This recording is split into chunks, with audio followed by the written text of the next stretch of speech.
오늘 고린전서 13장 8절 말씀을 통해서 사랑은 영원합니다 라는 제목으로 하나님 말씀 증거하겠습니다. 우리가 지금 하나님의 사랑, 아가페 사랑에 대해서 배우고 있습니다. 왜 하나님의 사랑, 아가페 사랑에 대해서 배워야 합니까? 그것은 우리의 구원과 직접적인 관계가 있기 때문에 그렇습니다. 성경은 우리에게 이와 같이 말씀합니다. 누가복음 10장 25절로 28절 같이 한번 한 목소리 한번 읽어볼까요? 시작.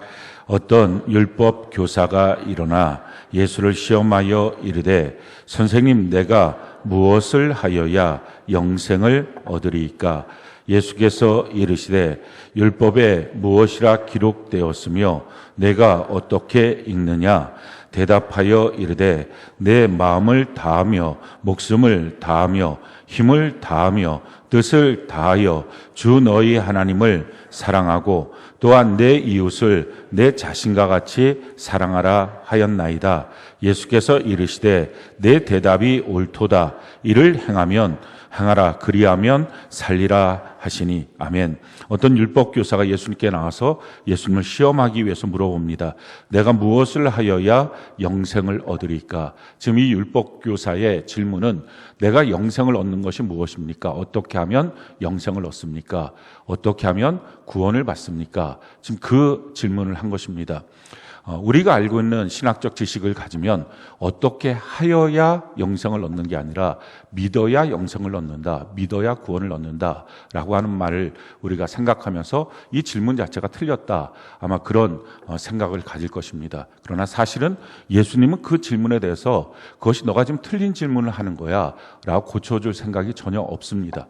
왜냐하면 믿는다는 것은 우리의 관념이 아니라 기독교의 믿음은 실천적인 믿음입니다. 그래서 믿음은 행함과 함께 온전해집니다.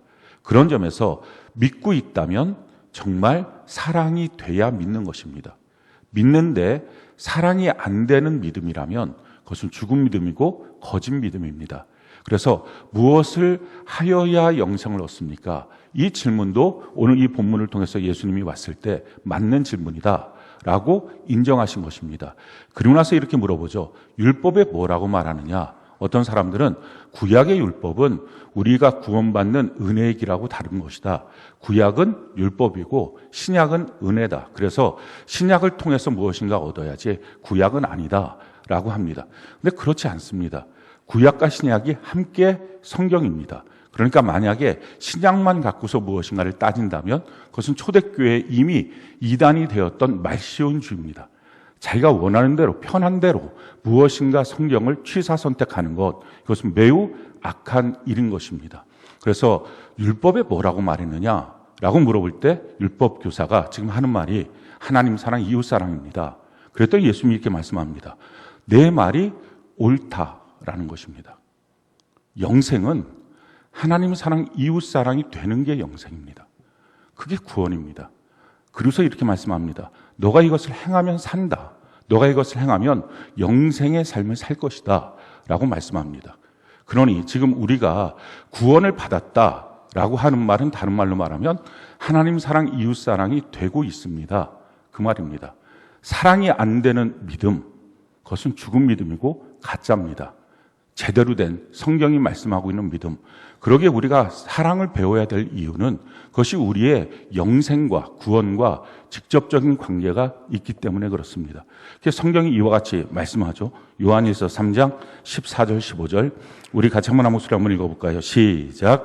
우리는 형제를 사랑함으로 사망에서 옮겨 생명으로 들어간 줄을 알거니와 사랑하지 아니하는 자는 사망에 머물러 있느니라. 그 형제를 미워하는 자마다 살인하는 자니 살인하는 자마다 영생이 그 속에 거하지 아니하는 것을 너희가 아는 바라. 형제를 사랑함으로 사망에서 옮겨 생명으로 들어간 것이다. 사랑할 때 그게 진짜 믿음이고 그래야 그것이 구원받는 것이다. 영생을 얻는 길 사랑이 돼야 한다라는 것입니다. 그래서 거듭난 그리스도인의 삶의 특징, 성경은 이와 같이 말씀합니다. 요한복음 13장 34절로 35절 같이 한번 한 목소리 한번 읽어볼까요? 시작. 새 계명을 너희에게 주노니 서로 사랑하라.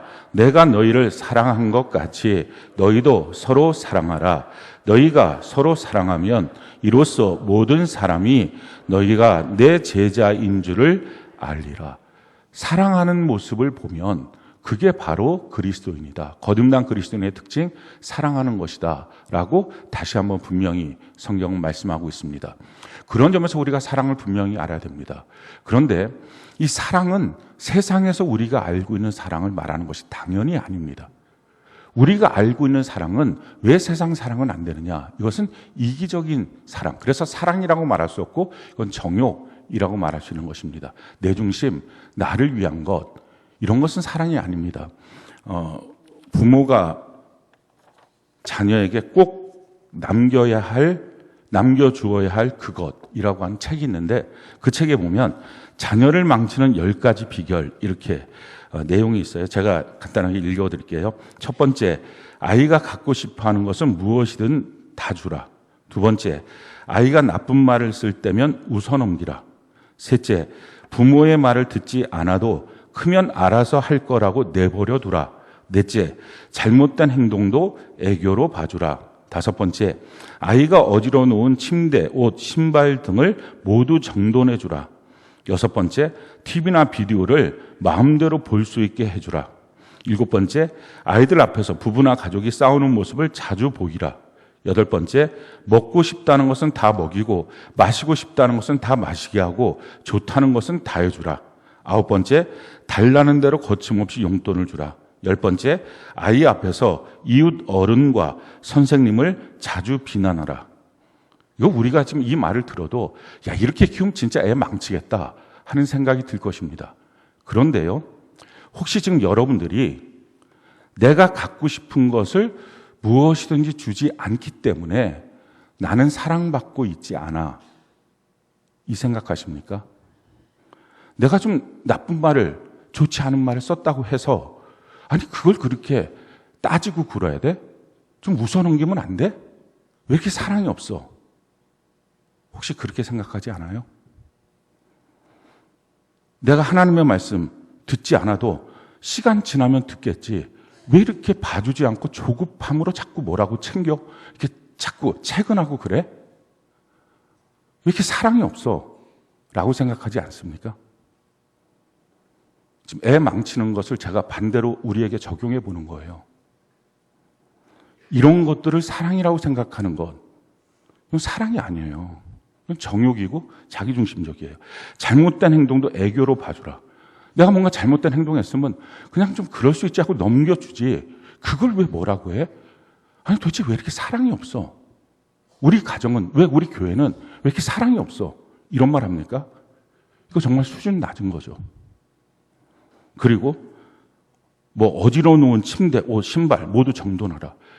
우리가 예배 끝나면 청소하라 그럽니다. 아, 왜 자꾸 맨날 청소를 시켜? 좀 이렇게 편하게 내버려 두질 않아. 마음대로 뭔가 보고 싶은 거 왜 보지 못하게. 아이들 앞에서 부부나 가족이 싸우는 모습 자꾸 보이는 거, 먹고 싶다는 거 다 먹이고 마시고 싶다는 거 다 마시고 좋다는 거 다 해주고 달라는 대로 거침없이 하나님께 기도하면 복을 뚝뚝 떨어뜨려주고.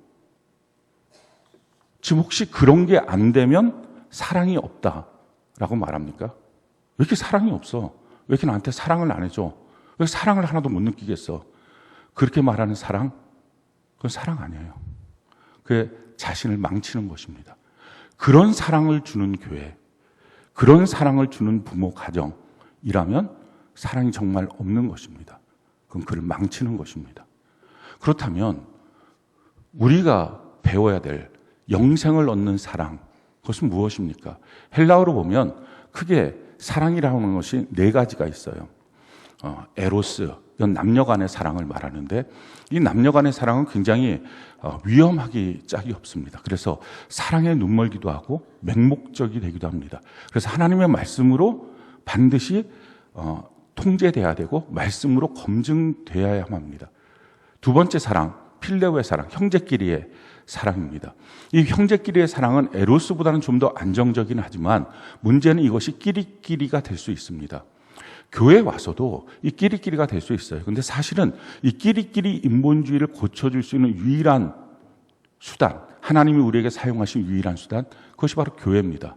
근데 교회에서도 인본주의가 있는 거예요. 이거 매우 조심해야 되는 일인 거죠.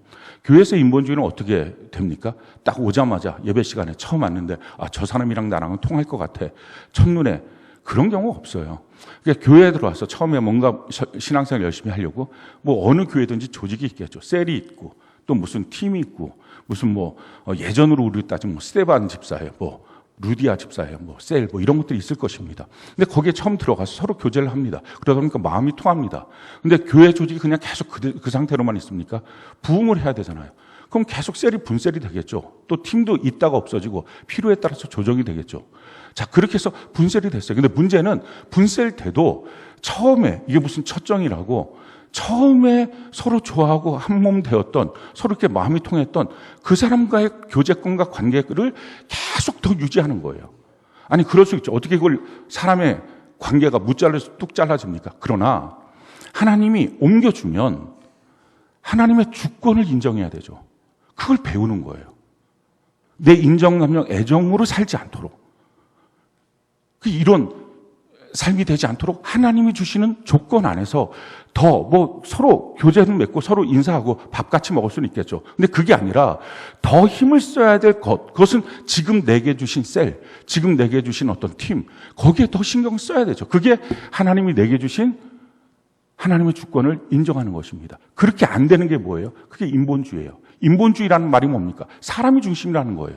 다른 말로 말하면 하나님이 뭐라고 말해도 우리끼리가 되면 하나님을 향해서도 신앙적으로 대적하고 성장이 안 되는 것입니다. 그게 바벨탑 사건이에요. 우리가 성과 대를 높이 쌓자. 하나님이 뭐라고 해도 우리를 지킬 수 있는 것을 만들어내자. 그게 교회 안에서 가장 위험한 것. 이게 인본주의입니다. 근데 이런 영적인 자각이 안 되니까 그냥 좋으면 좋은 거지. 만나면 되는 거지. 교제가 목적이 아니라 천국이 목적인데 왜 교제합니까? 천국 가기 위해서 교제하는 거잖아요. 함께 해야 믿음의 교제가 돼야 주님께 나갈 수 있으니까. 근데 교제가 목적이 되니까 이게 교회 생활을 다 잘못하는 것입니다. 그러다 보니까 아마 혹시 여러분들이 교회를 우리 교회 처음 오신 게 아니라 여러 교회를 다녔던 분들은 알 건데 다른 교회 갔더니 다 지네들 끼리끼리예요. 친한 사람 끼리끼리. 무슨 교회가 저래? 왜 그런 거예요? 훈련되지 않은 상태가 됐기 때문에 것입니다. 그냥 편하고 좋은 교회, 마음대로 해. 너 원하는 대로 해. 그러니까 다 그런 교회 보면서 이런 교회 못 돌아다녀 하는 것입니다. 성경적 교회의 결과물은 너무 좋아하면서 그 과정 자체가 인본주의, 쾌락주의, 세속주의, 물질주의 이걸 싸워나가는 과정은 다 싫어합니다. 그러면서 결과만 좋아해. 이게 무슨 말도 안 되는 거죠. 그러니까 이게 변화돼야 합니다. 제대로 된 신앙생활로 바뀌어지는 것. 이것이 필요합니다. 세 번째 사랑, 스톨로게의 사랑입니다. 부모 자녀 간의 사랑입니다. 이것이 우리가 할 수 있는 사랑 중에 가장 어떻게 보면 안정적인 사랑이라고 말할 수 있어요. 근데 문제는 부모 자녀 간의 사랑의 가장 큰 문제, 그건 욕심입니다. 너무 친밀해지니까, 자기 속에서 나오니까 꼭 자기랑 같은 거예요. 그래서 자녀한테 자기 자신을 투영합니다. 자녀의 성공이 자기의 성공이고 자녀가 잘 되길 원하고 그래서 자녀 우상이 됩니다. 자녀 앞에서 벌벌 떨고 자녀를 어떻게 할까?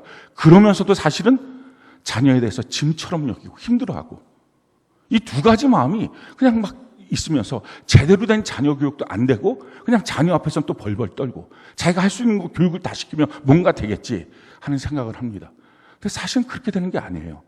자기 것처럼 생각하는 자기 욕심이 되면 자녀 교육은 망치고 맙니다. 성경은 그래서 우리에게 이와 같이 말씀을 합니다. 시편 127편 1절로 4절, 시편 127편 1절로 4절, 우리 같이 한번 목소리 한번 읽어볼까요? 시작. 여호와께서 집을 세우지 아니하시면 세우는 자의 수고가 헛되며 여호와께서 성을 지키지 아니하시면 파수꾼의 깨어 있음이 헛되도다. 너희가 일찍이 일어나고 늦게 누우며 수고의 떡을 먹음이 헛되도다. 그러므로 여호와께서 그의 사랑하시는 자에게는 잠을 주시는도다. 보라, 자식들은 여호와의 기업이요 태의 열매는 그의 상급이로다. 젊은 자의 자식은 장사의 수중에 화살 같으니 하나님이 집을 세우지 않으면 세우는 자의 수고가 헛되다라는 거예요. 우리 가정 세우는 것, 자녀 양육하는 것 하나님이 하지 않으면 헛된 것입니다. 그러니까 자기 힘으로만 자녀 우상되면 그게 뭐예요? 하나님 배제하고 내가 알아서 하겠다는 것입니다. 누가 뭐라고 하는 것도 다 싫어한다는 것입니다. 그러면 세우는 자의 그 수고는 다 헛되다. 밤새도록 뭔가를 해도 그건 다 헛된 것이다. 그럼 어떻게 세워야 되느냐? 주께서 사랑하는 자마다 주께서 그 사랑하는 자에게 잠을 주신다. 안식을 주신다. 자기 자녀를 보면서 안식하지 못하는 것. 이게 위험한 거죠. 보라, 자식들은 여호와의 기업이다. 하나님의 기업이에요. 하나님 거예요. 그러니까 우리는 청지기의 마음을 가져야만 자녀 양육을 제대로 할 수 있어요. 이게 내게 아니고 하나님 거구나.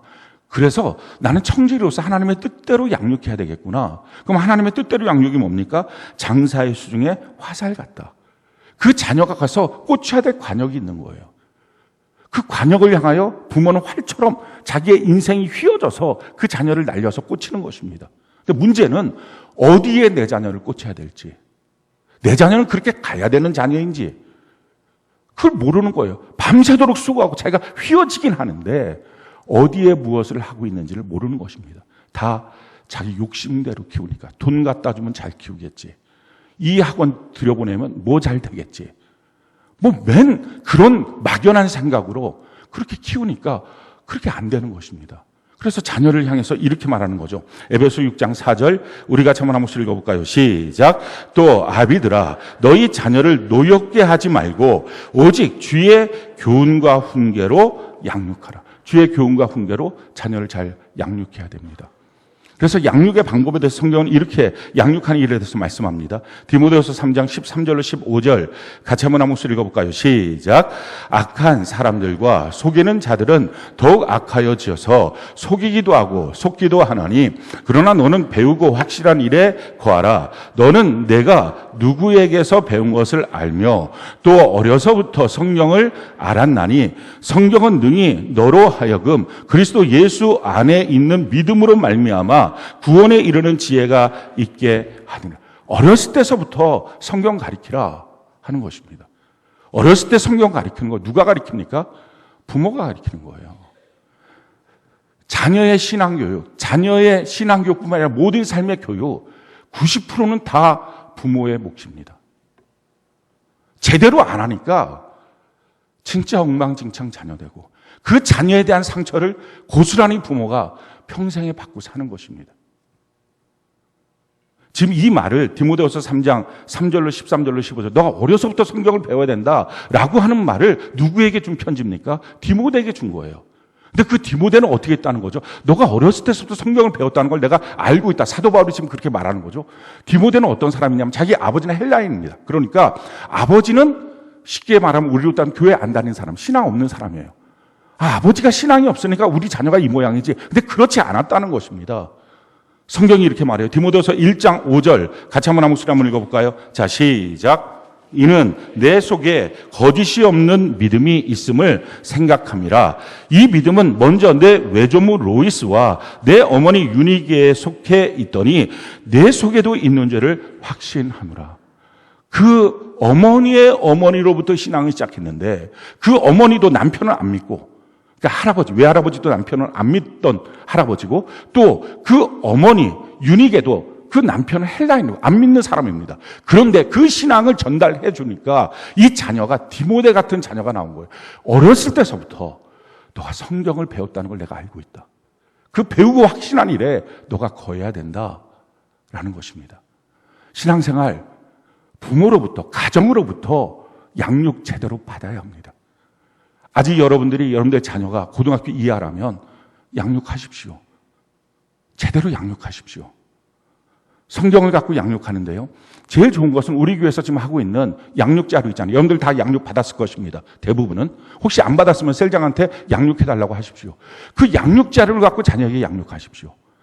양육하게 되면 깨달을 것입니다. 양육하는 내가 먼저 바뀌어지지 않으면 자녀 양육 못한다는 거. 그러니까 부모도 바뀌고 자녀도 바뀌는 것입니다. 그렇게 자녀 양육하십시오. 그래서 성경이 이렇게 말해요. 어떻게 양육하느냐? 신명기 6장 6절로 7절 같이 한번 읽어볼까요? 시작. 오늘 내가 내게 명하는 이 말씀을 너는 마음에 새기고 내 자녀에게 부지런히 가르치며 집에 앉았을 때나 길을 갈 때든지 누워 있을 때든지 일어날 때든지 이 말씀을 강론할 것이며 너가 집에 있든지 길을 가든지 누워있든지 앉아있을 때든지 계속 이 말씀을 강론하는데 먼저 너가 그 말씀을 마음에 새기고 강론할 것이다. 자녀는 부모의 변화된 만큼씩 말씀을 듣고 변화됩니다. 가정 안에서 부모가 변화되지 않으면 자녀는 변화될 수 없습니다. 그러니까 변화되는 만큼씩 변화될 수 있도록 그 양육자료 갖고서 양육하십시오. 그러면 양육하면서 자기가 변화되지 않으면 그 말이 안 나올 거 아니에요.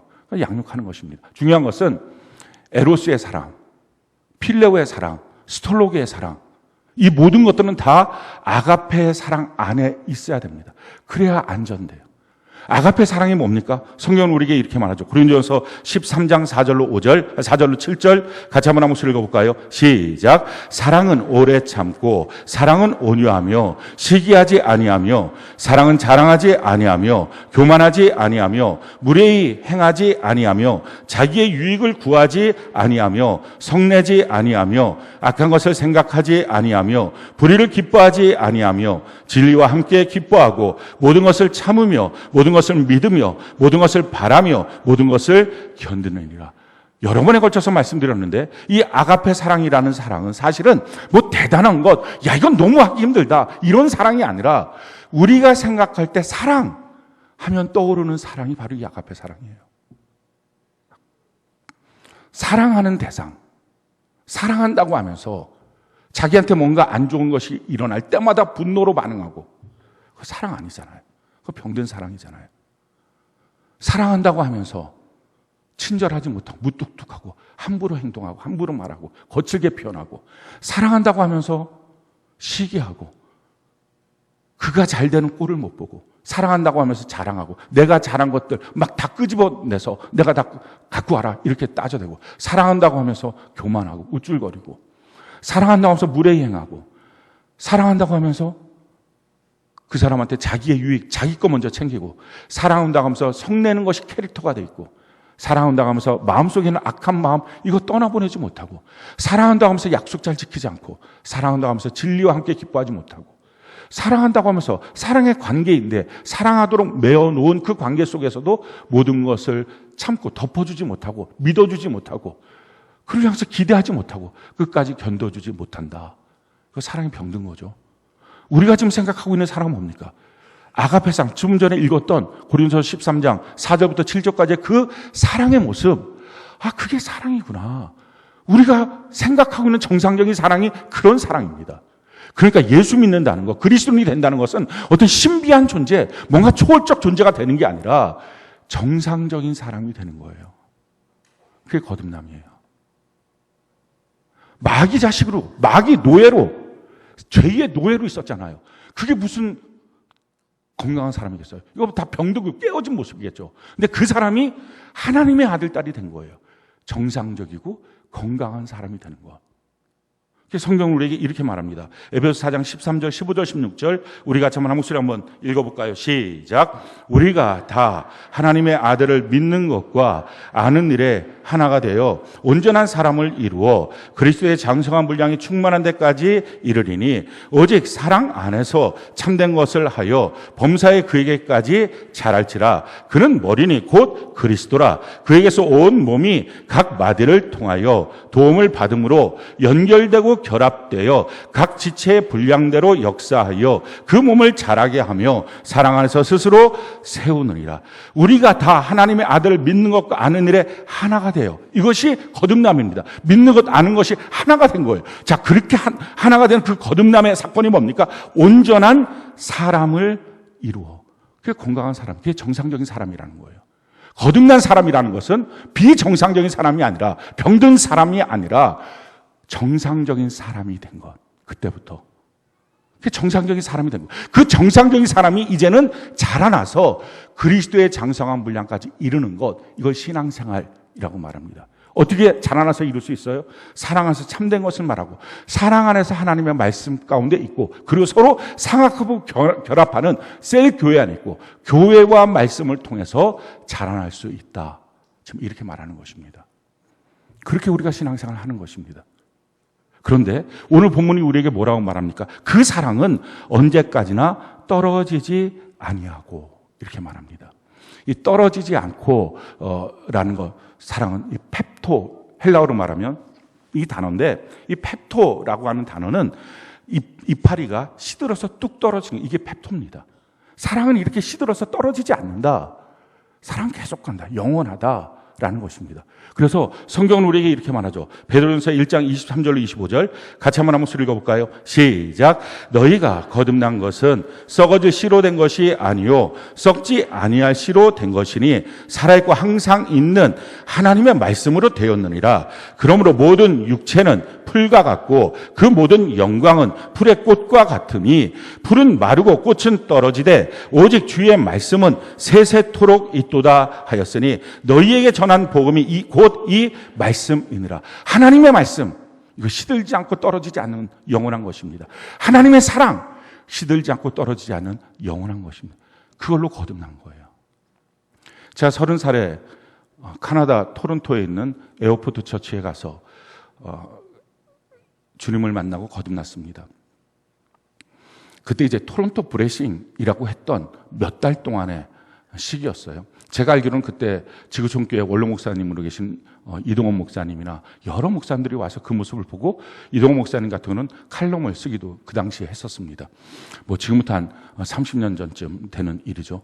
근데 그런 그 토론토 브레싱이라 그래갖고 막 성령이 물붓듯 부어졌던 시기였어요. 근데 저는 그것 때문에 그것을 알고서 갔던 게 아니라 제 유학 갈 그 박사과정 들어갈 대학을 알아보기 위해서 토론토 대학은 어떤가 해갖고 이제 거기를 갔다가 그 원래 밴쿠버에 갔다가 밴쿠버에 알고 있는 장로님 네 분이 자기 토론토에 간다고. 왜 토론토 가냐 그랬더니 묻지 말고 따라와라. 그래갖고 이제 갔어요. 가면 이제 밥도 주고 뭐 잠도 재워준다 그래갖고 좋다고 이제 갔죠. 갔더니 이제 집회가 있는 거예요. 한국에서도 그때 당시만 해도 교회 가서 집회를 잘 참석하지 않았는데 영어로 하는 집회에 참석하라고 하니까 약간 황당하긴 했지만 밥을 준다는 말에 제가 그렇게 넘어가서 거기를 참석했어요.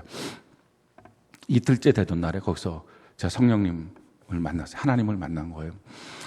하나님을 만나고 그래서 거듭났습니다. 뭐 그 과정들은 여러 번 제가 간증을 했기 때문에 아시는 분이 대부분일 거라고 생각해서 말씀을 안 드리는데, 근데 그렇게 만났어요. 그게 은혜로 말미암아 믿음으로 구원을 받은 것입니다. 근데 사람들이 잘못 생각하는 것 중에 한 가지가 은혜, 그건 공짜, 그건 쉬운 것 이렇게 생각해요. 그게 공짜로 쉽게 은혜를 받았다. 그러고 나서 신앙생활은 내가 힘써서 해야 된다. 그거 아니에요. 진짜 은혜 받는 순간 공짜 쉬운 거 거저 그런 생각 하나도 안 들어요. 딱 한마디로 말하면요. 당혹함이에요. 당혹함. 주님 앞에 섰을 때 나라고 하는 존재가 보이는 거예요. 야, 이거 그냥 한순간에 내가 지금까지 쌓아왔던 모든 것들이 거짓이라는 게 느껴져요. 다 무너져요. 공든탑처럼. 내가 알고 있던 모든 것이 죄라는 게 느껴져요. 하나도 쓸모가 없는 거예요. 그래서 내가 내 삶을 놓고 주님 앞에 이렇게 고백했어요. 이 쓰레기가 이렇게 고백했어요. 제가 그래도 쓰레기같이 살진 않았어요. 나름대로 열심히 살았어요. 연세대학교 정치외교학과 들어간 만큼 학창시절에 공부도 열심히 했습니다. 그리고 신학대학원 가고 전도사 생활하고 성경도 여러 번 읽고 똑똑하게 하면서 교회도 성장시켰어요. 그런데 주님 앞에 서는 그날 제 느낌은 다 거짓, 다 공동탐이 무너지는 것 같은 당혹감, 다 죄. 그러니까 그냥 쓰레기예요. 이 쓰레기가. 그게 제가 제 자신한테 지칭한 말입니다. 그렇게 주님 앞에 꼬꾸라졌어요. 그렇게 하고서 주님을 만난 그날에 뭐 환해지고 좋아지고 그거 아니었어요. 캄캄해요. 암흑이었어요. 그러니까 사도 바울이 왜 주님을 만났을 때 눈이 멀어버렸는지 이해가 되는 거예요. 어디로 가야 될지 모르겠어요. 그러니까 뭘 해야 될지 모르겠어요. 아는 모든 건 죄. 내가 했던 모든 삶은 거짓. 그러니까 이걸 더 하루라도 살 수가 없는 거예요. 그걸 아는 순간에. 그러니까 누가 시키지 않았는데 기도가 나왔어요. 어떻게 해야 돼요? 뭘 해야 돼요? 그날부터 제가 성경을 읽었어요. 누가 성경 읽으란 말한 적 없어요. 그날부터 창세기서부터 시작해서 요한계시록까지 성경 읽고 그날부터 큐티해갖고 지금까지 단 하루도 빠지지 않았어요. 왜냐하면 이 성경만이 내게 그냥 빛이었어요. 어떻게 가야 되는지. 그러니까 시편 119편에 있는 말씀처럼 하나님의 말씀은 내 발의 등입니다. 그게 딱 맞는 말이에요. 그냥 그 말씀으로 한 걸음 한 걸음 걸어가는 거예요. 그러다가 마침내 성경을 통해서 교회를 발견하는 순간에 하나님의 권속, 하나님의 가정, 하나님의 집, 그걸 발견하는 순간에 처음으로 안식처를 누렸어요. 그러니까 거듭나고 나면요, 성경을 읽는 것, 기도하는 것, 주님의 몸된 교회 안에서의 권면, 나를 향한 명령, 단 하나도 내게 부담스럽지가 않아요. 왜냐하면 그게 생명이에요. 그게 길이에요. 그거 안 하면 내가 뭘 어떻게 해야 될지를 모르는 거예요. 그냥 막막함이에요. 그렇게 해서 제가 주님을 만났어요. 그 다음에 나타난 현상, 주님이 나보고 아가페 사랑을 하라고 주었던 가정과 교회를 향해서 단 한마디도, 단 한 번도 원망, 불평, 이게 없어요. 생각도 안 나요. 교회를 향하여, 영적 리더를 향하여. 제가 뭐 태어날 때부터 담임 목사였겠어요. 저도 담임 목사 있었거든요. 생각도 안 나요, 그런 게. 아니, 그런 구조 자체가 나의 뇌 회로에서 사라진 것 같아요. 그게 거듭남이에요. 사랑하는 성도 여러분, 거듭났다고 하면서 원망, 불평이 계속 있습니까? 하나님의 말씀, 하나님의 권면이 부담스럽기도 합니까? 그 숙제처럼 여겨지고 힘겹기도 합니까? 아니, 그럼 거듭남의 표시가 뭐예요? 주일날 교회당 나오는 거? 그게 거듭남이에요? 그러면 주일날 교회당 말고 성당 가는 건, 아니, 불교 법당 가는 건 무슨 차이가 있어요? 변화가 없는데. 그거 거듭남 아니잖아요. 거듭나면 불교도 가톨릭도 없는 진짜 주님을 만나야 생기는 거듭남이라면 주님 안에서만 변화될 수 있는 진짜 변화가 있어야, 그 열매가 있어야 거듭남이지 않습니까? 거듭났다고 하면서 어떻게 불평이 있어요? 불만이 있어요? 불만이 있다면 그대로 순종하지 못하는 나의 자신을 향한 불만족이에요. 그것 말고는 없어요. 다른 사람을 향해서 불평도 없고 원망도 없어요. 교회에서 내게 뭐뭐 하라고 하는 것들, 그게 부담스럽고 힘들어요? 그게 어떻게 거듭남이에요? 그러니까 그런 뇌의 회로 자체가 없어지는 것 같아요. 진짜 태어나는 거예요. 자, 30살에 주님 만났는데요. 주님 만났을 때 태어나는 것, 갓 태어나는 것, 어린아이잖아요. 그러니까 30살에 뭔가 종교적인 무엇인가를 받는 그게 아니라 그냥 30살에 빵살이 되는 것 같아요. 태어나는 것 같아요. 그러니까 그 당혹감이 느껴지는 거예요. 지금까지 산 건 산 게 아니라고 여겨지니까. 그리고 빵살이니까 뭘 어떻게 해야 되고 무엇을 해야 되고 어디로 가야 될지 아무것도 모르는 상태가 되니까 그게 당혹감이에요. 그게 거듭남이에요. 거듭나셨어요, 정말? 종교적인 지식 말고 진짜냐 하는 거예요. 최소한 뭐 이런 신비적인 어떤 체험들, 뭐 30살 뭐 이런 게 아니라 가장 중요한 핵심은 뭐예요? 자각이겠죠, 자각. 내가 지금까지 산 건 산 게 아니구나. 거짓이고 이건 죄구나. 이렇게 살 수는 없는 거구나. 이 자각. 난 이제 주님 안에서만 살아야 되겠구나. 그리고 주님만이 나의 생명이구나. 이런 진정한 자기 마음속에서의 이 자각, 깨달아지는 것. 은혜가 뭐예요? 깨닫는 게 은혜예요. 카리스. 그 깨달음으로 말미암아 주를 향한 믿음이 생겼다는 거예요. 그게 거듭남 구원이에요. 그러니까 그게 안 된 상태로 교회를 왔다 갔다만 하니까 성경에 주님 하신 말씀이 교회 리더들 중에, 목사를 포함한 리더들 중에 10명 중에 9명은 다 가짜라는 것입니다. 아니, 리더가 그러면 일반 성도들은 말할 것도 없잖아요. 거듭났다고 여러분들이 생각하는 그날이 있을 거예요. 그럼 그날 이후로 내게 불평, 불만, 또 부담스럽고 힘들다, 이런 생각과 말이 나왔던 것이 있었다면 다 가짜예요. 그게 한 번도 없어야 돼요. 이스라엘 백성 광야에서 살면서 4년에 한 번 정도 불평했다고 하나님이 너희는 천국 백성 아니다라고 해서 광야에서 다 죽여버렸어요. 그게 거듭남이에요. 진짜 완전히 달라지는 것. 종교생활 하는 거랑 차원이 다른 것. 그러니까 내가 성당을 다니는 것과 교회 다니는 것 무슨 차이가 있어요? 차이 있죠. 거듭남. 내가 불교를 가는 거, 법당에 가는 거랑 교회 나오는 거 무슨 차이가 있어요? 차이가 있죠. 거듭남. 진짜 거듭났느냐 하는 것입니다. 이 거듭난 하나님의 자녀가 된 거죠. 거듭남이 뭐예요? 육신의 부모로 말미암아 태어난 내가 이제 하나님 아버지가 나를 태어난 거예요. 내가 낳게 한 거예요. 내가 하나님의 아들, 딸이 된 것입니다. 그게 거듭남이에요. 그 거듭난 생활을 하고 있다가 제가 거듭나고 나서 한 10년 정도 있다가 교회 개척하고 있었을 때죠. 수유동에 있을 때 목이 너무 아프고 막 손발이 다 저리고 갖고 병원에 갔더니 디스크라는 거, 목 디스크. 수술해야 된대요. 입원해서 수술을 했어요. 그래서 인공 디스크를 빼고 디스크가 다 터져 나와갖고 그 인공 디스크를 넣습니다. 그리고 일주일 만에 퇴원을 했어요. 태어나고 난 다음에 사실 조심조심 다니면 교회 가갖고 있을 수 있어요. 설교까지는 못한다 해도 갈 수는 있었죠. 근데 제가 그냥 엎어진 김에 쉬자 하는 마음이 들어서 그냥 교회를 쉬어버렸어요. 한 달 동안. 목사 신앙, 담임 목사인데 내 신앙이, 내가 주님도 만났는데 신앙이 어디 가겠어? 그렇게 하고 나는 내 신앙을 내가 지킨다고 생각했던 거예요. 그러고서 한 달 동안 교회 안 가고 예배도 안 드리고 주일날 예배도 안 드리고 집에 있었어요. 그때 당시도 날마다 큐티는 했습니다.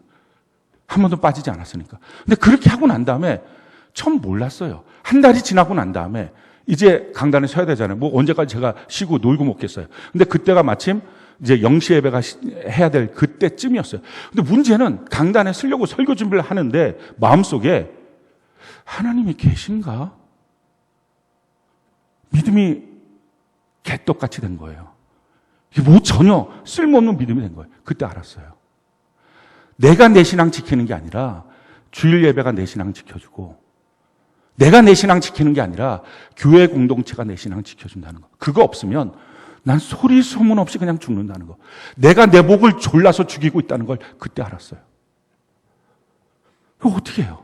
마침 영시예배 집례를 해야 되니까 하나님의 말씀을 받아야 되니까 하나님의 말씀을 받는 게 문제가 아니고 하나님 계신가? 이런 느낌이 들 정도였으니까 어떻게 하면 기도원을 갔죠. 기도원을 가서 그때처럼 참혹하게 기도원을 가는 발걸음이 없었어요. 기도원을 가서 그 양수리 수양관, 강남 중앙침례교회 그 양수리 수양관 거기 큰 대성전이 있어요. 예루살렘 성전이라고. 성전 안에도 못 들어갔어요.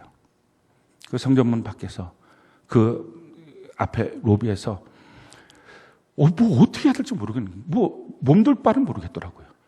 그냥 무작정 불렀어요. 생각이 딱 들어오는 게 소경 바디메오가 지나가는 예수님 불렀지. 나도 그냥 불러보자. 어떻게 되는지. 불렀어요. 큰 소리로 다윗의 자손 예수여 날 불쌍히 여기소서. 계속 큰 소리로 불렀어요. 처음엔 저도 체면이 있는데 작게 했죠. 근데 작게 했는데 전혀 변화도 없고 이 상태로 했다가 내려갔다가는 죽도 밥도 아닐 것 같은 게 점점점 목소리가 커지더라고요. 이게 애절함이 들어가는 거죠. 다윗의 자손 예수야 날 불쌍히 여기소서. 30분, 1시간, 2시간 형 2시간 정도 산을 오고 가는 데서 성전 앞에서 그렇게 불러보셨나요? 그 간절함. 왜냐하면 정말 그냥 영이 죽는 게 영이 죽는 게 아니라 내가 죽는 것 같은 느낌이었어요. 살고 싶었어요. 그렇게 불렀어요. 그런데 저 하늘꽃 멀리에서 저벅저벅 소리가 나는 거예요. 예수님의 발자국 소리였어요. 그 소리가 들리자마자 제가 그랬어요. 주님 거기까지만요. 그만요. 안 오셔도 돼요. 제가 너무 더러워요. 그리고 회복됐어요. 그리고 지금 목회하는 거예요. 근데 그 순간에도요. 원망 불평이 어떻게 나와요? 누가 잘못이에요? 내 잘못인데 내 부족함이지. 내 불만족이지. 뭐가 부담스러워요? 기도하는 것 2시간, 3시간 부르짖으며 기도하는 것 그게 부담스러워요. 죽어가는 내가 부담스럽지. 그랬어요. 그리고 생각해 본 거예요. 내가 뭐예요? 내가 정말 악한 죄인인데 이 악한 죄인이 죽을 것 같다고 주님 앞에 다윗의 자손 예수야 날 좀 불쌍히 여겨주세요. 외친다고 하늘 보좌에 앉으신 예수님이 일어나서 내게로 걸어오십니까? 내가 뭐라고? 그렇게 하신 거예요. 왜요? 거듭났으니까. 거듭남이 뭐예요? 하나님의 아들, 딸이니까. 여러분들 자녀가 진창에서 굴르는데 엄마를 부르는데 더럽고 추하다고 뛰어가지 않을 엄마가 어디 있어요? 뛰어가서 끌어안지 않겠습니까? 주님 앞에 부르는 것. 하나님의 사랑은 영원해. 끊어지지 않아요. 그렇게 정말 엉망진창인 내 목을 내가 조르고 있었던 나를 향해서도 하나님의 사랑은 떨어지지 않았어요. 펩토 떨어져 시들어 없어지지 않았어요. 그게 거듭남의 은혜예요. 하나님의 자녀됨의 은혜. 사랑하는 성도 여러분, 여러분들이 거듭남을 아직 못 받았다면 반드시 받아야 돼요. 그거 없이 신앙생활 무슨 가치가 있고 의미가 있어요? 내가 부르짖을 때 주님 내 손 잡아주시지. 내가 부르짖을 때 주님 내게 오시지. 막연한 기대 아니고 내가 아들, 딸이니까 확신이 있는 것. 그게 거듭남의 은혜예요. 하나님의 사랑은 떨어지지 않아요. 그걸 받으셔야 돼요. 어떻게 받아요? 물과 성령으로 회개와 침례로 받습니다. 회개하는 거예요. 어떤 신비적인 체험을 여러분들이 하라고 하는 게 아니에요.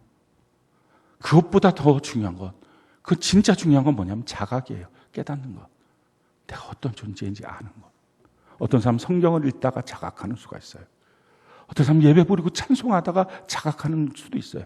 어떤 사람 막 기도하고, 어떤 사람 정말 죽도록 부르짖다가 자각하는 수도 있어요. 사람마다 다 다릅니다. 그런데 중요한 한 가지는 그 자각이 있어야 돼요. 내가 이런 죄를 졌지, 그러니까 내가 죄인이지, 이게 아니라 내가 그냥 근본적으로 본질적으로 내가 죄인이지, 난 쓰레기지, 내가 지금 살았던 모든 게 거짓이고 내가 지금까지 알고 있는 모든 것이 다 죄지. 이렇게 살 수는 없지. 교회를 다닌다고 깨끗해지는 게 아니지. 이 자각. 그리고 이제 난 예수님 나의 주인이십니다. 이렇게 살 수 없어요. 한 걸음 한 걸음 주님 인도해 주세요. 그래서 주님이 주시는 그 모든 권면, 교회가 주는 그 모든 명령, 이게 나한테는 행복이었어요. 지금도 그렇고요. 그게 없으면 내가 죽을 것 같으니까. 뭘 하라 그래도 할 것 같았어요. 그게 부담스럽다고요? 힘들다고요? 거듭난 거 아니잖아요. 원망불평이 툭툭 나온다고요? 교회를 향한 영적 리더를 향해서도 심지어 그런 생각의 구조가 있다고요? 거듭난 거 아니잖아요. 주일날 교회만 왔다 갔다 하는 것이 그게 무슨 의미가 있어요? 성당 가면, 법당 가면, 이슬람 가면 무슨 차원이, 다른 차원이 뭐가 있어요? 거듭나야 다른 거지. 주님 앞에 거듭나셔야 됩니다. 진짜 자각하고 돌이키고 회개하고. 혹시 여러분들이 정말 거듭나셨다면 거듭남의 은혜를 누리세요. 하나님의 사랑은 떨어지지 않는다. 그걸 누리세요. 지금 나에게도 그 사랑은 그대로 있지. 지금 주님 날 사랑하시지. 그걸 그냥 누리세요. 그리고 이젠 자라나고 마지막 천국을 향하여 천국 관문을 통과하도록 하십시오. 비겁해지는 자 되지 말고, 약속 안 지키는 자 되지 말고, 가증한 자 되지 말고, 살인하는 자 되지 말고, 음행하는 자 되지 말고, 마술쟁이들 이런 거 되지 말고, 우상숭배자 되지 말고, 거짓말하는 자 되지 않도록 그렇게 전진하십시오. 우리가 어떻게 전진할 수 있을까요? 성경은 우리에게 이와 같이 말씀합니다. 골로새서 2장 6절로 7절 우리 같이 한번 목소리 한번 읽어볼까요? 시작. 그러므로 너희가 그리스도 예수를 주로 받았으니 그 안에서 행하되 그 안에 뿌리를 박으며 세움을 받아 교훈을 받은 대로 믿음에 굳게 서서 감사함을 넘치게 하라. 예수 그리스도를 주님으로 받았으니 거듭났으니 그 다음부터 어떻게 해야 됩니까? 그 안에 뿌리를 박으며, 주님 안에 뿌리 박으셔야 됩니다. 주의 영 성령 안에 뿌리 박아서 주님 안에 무시로 기도하십시오. 주의 말씀 안에 뿌리 박아서 날마다 성경을 읽으십시오. 그게 부담이라면, 그게 숙제라면 거듭나지 않은 사람 분명합니다. 거듭난 이후로 단 한 번도 그게 부담일 수가 없는 거예요. 그게 길이니까. 교회 사라고 하는 권면들 힘겹습니까? 또 어느 때는 교회에서 하는 일들이 이해 안 될 수는 있습니다. 아직 영적 수준이 그만큼 안 됐으니까. 그럼 물어보면 돼요. 깨달아지면 돼요. 근데 그냥 원망, 불평, 힘들다, 부담스럽다 이게 나옵니까? 그거 거듭나지 않은 거예요. 거듭나셔야 돼요. 평생 자기는 속일 수 있고 남은 속일 수 있어요. 근데 주님도 속일 수 있을까요? 주님 앞에 서는 날 내가 너 도무지 몰라. 내가 너 낳은 적 없어. 그 낭패 어떻게 당하시려고 합니까? 진짜로. 육체가 있는 동안에 거듭나야 됩니다. 주님 안에서 뿌리 박으셔야 돼요. 주의 말씀에. 주의 몸된 교회에 뿌리 박으셔야 합니다. 요동치지 않아야 됩니다. 그러다가 세움 받아야 돼요. 권면을 받고 무엇을 하십시오. 거절하지 마십시오. 자기 영혼을 교회를 위해서 봉사하는 거라고요. 그 사람 없어도 봉사돼요. 다 굴러가요. 그런데 나를 변화시키기 위한 주님의 장치예요. 세움 받으셔야 합니다. 겸손히. 그렇게 세움 받고 그때부터 교훈이 들립니다. 주의 말씀이 들려요. 혹시 여러분들이 말씀 듣다가 정죄감이 느껴집니까? 그게 내게 생명인데 그거 거듭나지 않은 사람이에요. 하나님의 말씀을 듣는데 자꾸 정죄감 느껴져요. 나를 찌르고 나를 너무 힘들게 해요. 나의 자신의 하지 못하는 이 부족함에 대해서 뭔가 하나님이 말씀하실 수는 있어요. 근데 그것이 내게 정죄감으로는 절대 안 느껴져요. 거듭난 이후로 단 한 번도. 그리고 다른 사람을 향해서 정죄합니까? 그런 마음도 안 들어요. 그런 것이 들었다면 다 거듭나지 않은 거예요. 그럼 100%예요. 교훈을 받고 교훈을 받은 대로 믿음에 굳게 서서 믿음 사용해야 되죠. 그냥 가만히 있으면 안 되고 내가 믿음을 사용해야 될 때 믿음 사용해야 됩니다. 그럼 감사가 넘쳐요. 하나씩 그 과목을 통과하면서 전진하는 것입니다. 신앙생활 직분이 보장해 주지 않아요. 담임 목사라고 하는 직분과 직책, 이게 나의 구원과 거듭남과 천국을 보장해 주지 않아요. 여러분들이 장로, 권사, 집사, 셀장이라고 하는 직분 직책이 여러분들의 구원과 거듭남을 보장해 주지 않아요. 그날에 내가 주의 선지자 노릇하고 주님 말씀합니다. 많은 사람이 내가 안 나왔어. 거짓말하지 마. 불법을 행하지 마. 다 떠나. 라고 말씀하시는 것입니다. 사랑하는 성도 여러분, 육신이 있는 동안은 이유가 딱 한 가지예요. 돈 더 벌라고요. 직장 더 올라가라고요. 그래서 뭐 하게 해요? 그래서 죄만 더 짓습니까? 육신이 있는 동안의 이유는 딱 한 가지예요. 거듭나서 자라나서 주님 닮아가서 천국 가라고. 거기가 목적지니까. 우리가 그 일을 위해서 집중해야 됩니다. 그걸 위해서 교회가 있는 거예요. 교회는 목적이 아니에요. 수단이에요. 천국 가는 수단. 그래서 은혜의 수단이라고 부르는 것입니다. 근데 교회 생활을 하는 것, 이것 자체가 목적인 것처럼 여기서 즐기고 놀고 먹고 그렇게 하지 마세요. 천국에 합당하도록만 하세요. 그것이 신앙생활이에요. 거듭났다면 그 은혜를 누리고 그 기쁨과 감격 안에서 날마다 사시고요. 나의 작은 신음까지 들어주시는 주님 앞에 너무 고마워하며 사는 것입니다. 근데 거듭나지 않았다면 정말 주님 앞에서 거듭나셔야 합니다. 거듭났으나 저처럼 제목을 졸라서 죽기 일보 직전이지 아니면 이미 죽어버렸든지 그렇다면 진짜 애절하게 주님 불러야 되지 않겠어요? 주님 찾아야 되지 않겠어요? 회복돼야 되지 않겠습니까? 오늘 그런 날이 되는 은혜가 되기를 예수님 이름으로 축원합니다.